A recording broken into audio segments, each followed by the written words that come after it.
त्या वानखेडे स्टेडियमला राज्य सरकारनं अल्टिमेटम दिलाय। मुंबई क्रिकेट असोसिएशन आणि सरकारमधला करार संपलाय आणि हे स्टेडियम सुरू ठेवण्यासाठी सरकारनं 120 कोटी रुपयांची मागणी केली आहे। त्यामुळे आयपीएल वरील पुढील सामन्यांवरती अडचणी येण्याची शक्यता 16 एप्रिलला मुंबई शहर जिल्हाधिकाऱ्यांनी ही नोटीस पाठवली आहे। वानखेडे स्टेडियमला जर 120 कोटी रुपये दिले नाही तर हा परिसर रिकामा करावा लागणार आहे आणि त्यासाठी वानखेडे स्टेडियमला 3 मे पर्यंतची मुदत देण्यात आलेली आहे। अल्टिमेटम दिलाय सरकारनं वानखेडे स्टेडियमला। मुंबई क्रिकेट असोसिएशन आणि सरकारमधला हा करार, या संदर्भातली माहिती घेऊयात। विनायक डावरुंग आमचे प्रतिनिधी आहेत फोन लाईन वरती। विनायक, काय होणार आता? श्वेता, बरोबर आहे। वानखेडे स्टेडियम हा एक मुंबई क्रिकेट असोसिएशन मोठा असा स्टेडियम आहे, परंतु राज्य सरकारने याला नोटीस बजावलेला आहे। जो करार आहे भाडे तत्वाचा आणि त्याचप्रमाणे पाहिलं तर वानखेडे स्टेडियम वरती इतर जी जागा आहे त्या जागेवरती बांधकाम सुद्धा मोठ्या प्रमाणात केलेलं आहे।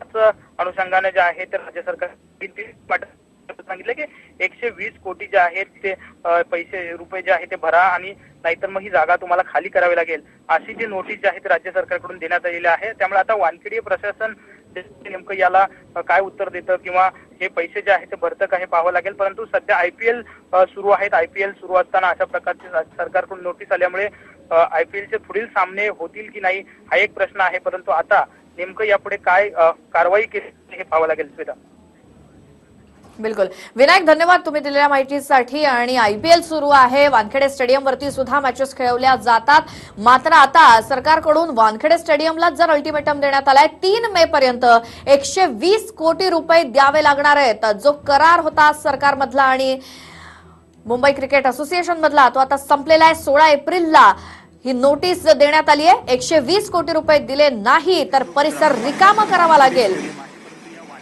त्यामुळे वाढ झालेली पाहायला मिळते। राज्य सरकारकडून एक नोटीस जी आहे ती वानखेडे स्टेडियमने पाठवण्यात आलेली आहे। त्या नोटीसमध्ये असं म्हटलेलं आहे की वानखेडे स्टेडियमने भाडे कराराचे नूतनीकरण जे आहे ती थकबाकी जी आहे ती परतफेड करावी आणि त्याचप्रमाणे परवानगीशिवाय जे वानखेडे स्टेडियमवरती बांधकाम जे झालेलं आहे त्या बांधकामाबाबत ज्यासाठी ही नोटीस जी आहे ती बजावलेली आहे। मुंबईच्या जिल्हाधिकाऱ्यांनी 16 एप्रिल रोजी नोटीस बजावून MCA जे आहे ते 120 कोटी रुपयाची मागणी केली आहे।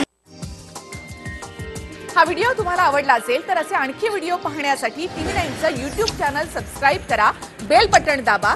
ताज्या घडामोडींसाठी लॉग ऑन करा tv9marathi.com।